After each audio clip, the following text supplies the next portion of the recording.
This is one of the smartest money-making strategies in human history. The people who get in early get rich. And once you hear these stories, the way you think about money will never be the same again. Story 1. A man named Mike had been driving a cab in New York City since he was 30 years old. He had been doing it for more than 10 years, leaving early and coming home late every day, making nothing but hard-earned money. He always wanted to build something bigger for himself, but he could never find the right way out. Then one day, by pure chance, a wealthy businessman got into Mike's cab. Mike was a great talker, and as they kept chatting, he opened up about all his frustrations. The businessman thought Mike seemed like a decent guy, so he decided to give him an idea. He asked Mike, "How much do you make in a day driving this cab?" Mike said, "On a good day, if I get a few airport rides, I make more. If traffic in the city is terrible, I make less. Usually somewhere between $300 a day." The man said, "What if I told you I could show you how to make over $2,000 a day?" Mike thought he was bluffing, but after hearing what he had to say, Mike felt like his whole mind had been opened. He was ready to treat him like a mentor on the spot. The businessman said, "If every ride you took was an airport ride, then 10 rides a day would easily put you over $2,000, right?" Mike looked at him and asked, "But how do I make sure every customer is going to the airport?" The businessman said, "The answer is partnerships. Partner with the major hotels. Hotels always have guests heading to the airport. All you have to do is work something out with the bell staff or front desk. Anytime a guest needs a ride to the airport, they call you, you split the profit with them 80-20. They'll gladly do it because now they've got an extra stream of income." Then he said something Mike never forgot. "Every resource in this world can be used by you. The only question is whether there's something in it for the other person." And just like that, the idea got even bigger. If there were hundreds of people going to the airport every day, Mike obviously couldn't handle all those rides by himself. Because real players don't just make money by working, they make money by getting other people to work with them.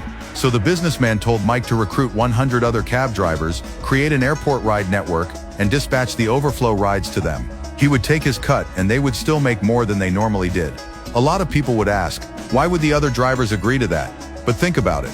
If you normally make $300 a day, and I can help you make $1,000 or more, who's really going to say no? Story 2. A woman was buried in hundreds of thousands of dollars of debt, and one sentence from a janitor changed the way she saw money forever. Not long after that, she paid it all off.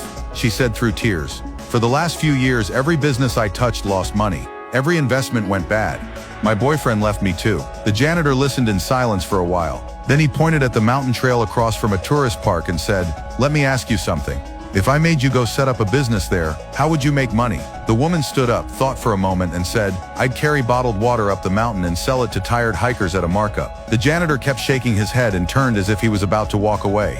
The woman quickly stopped him and asked, "What? Isn't that a good idea?" The janitor said, "With a mindset that small, no wonder you haven't made real money." Then he said, "Look around. At the bottom of the mountain, people are buying ponchos, walking sticks, and hats. The cheapest set costs at least $15, but online those same items cost only $2 each." He continued, "So here's what you do. You buy a large batch of ponchos, walking sticks, and hats online. Then you create an offer. Any hiker who leaves a $10 deposit can borrow all 3 items for the whole day. When they come back down and return them at a designated drop-off point, they get their $10 back in full." He said, "The moment you launch that offer, hikers will flood to it, because in their minds, buying those items in a shop might cost them $30 or $40. Here, they only have to leave a deposit and get to use everything for free. To them, it feels like an amazing deal." The woman frowned and asked, "But if they use everything for free, wouldn't that be a huge loss?" The janitor smiled and said, "Not at all, because before you start, you make sponsorship deals with advertisers. When you place the wholesale order, you have the manufacturer print ads directly onto the items. 2 ads on every poncho, 1 on the front and 1 on the back. You charge enough advertising money to cover the full cost of the poncho. Do the same thing with the hats and the walking sticks. In the end, those products cost you almost nothing. The advertisers pay for everything." Then he added one more twist. "The return station shouldn't be too convenient. Put it another 20 or 30 minutes away after people come down the mountain. After hiking all day, most people are exhausted. The deposit is only $10. They already got value from the gear. A lot of them won't even bother returning it. And once that happens, the economics become beautiful. Only a tiny percentage of people will actually come back for the deposit. If you hand out 1,000 sets a day and keep even $7 of profit per set, you're making serious money every single day." When the woman heard that, she finally understood. Story 3. An older man from a small city was selling roasted sweet potatoes near a subway entrance. He separated the cooked sweet potatoes into 2 piles. The pile on the left cost $2 more than the pile on the right. So I asked him, "Why is the one on the left more expensive?" He said, "Because the ones on the left are the better kind." So I stood there there and watched for a while, and I noticed that a lot of people bought the ones on the left, the more expensive ones. Some people were good at bargaining. They would talk him down and get the sweet potato from the left pile for the price of the right pile, then walk away feeling like they had won. But once the left pile sold out, the old man casually moved the sweet potatoes from the right pile over to the left side. And just like that, the premium sweet potatoes were born again. Then he looked at me and said, "Rich people buy what feels premium. Poor people buy what feels like a bargain.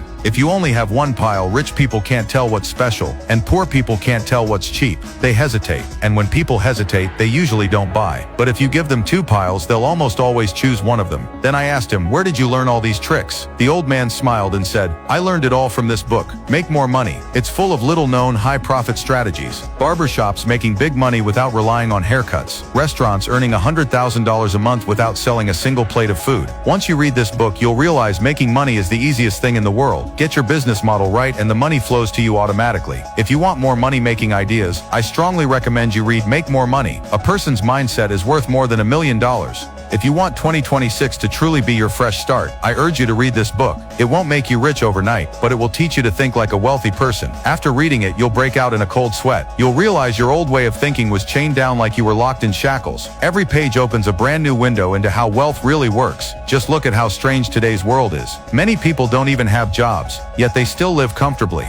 Where does their money come from? On the other hand, some people work non-stop every single day and still have no money. When I read this book, I found all those secrets laid out right inside. Make more money. You have to read it. Stop believing the nonsense that hard work alone changes your life. That's not how reality works. You don't get rich by working a single 9-to-5 job. Whether you're in your 20s, 30s, 40s, or even 50s, if you have even the slightest desire to make more money, you owe it to yourself to read this book. For young people, this book could be the biggest turning point of their lives.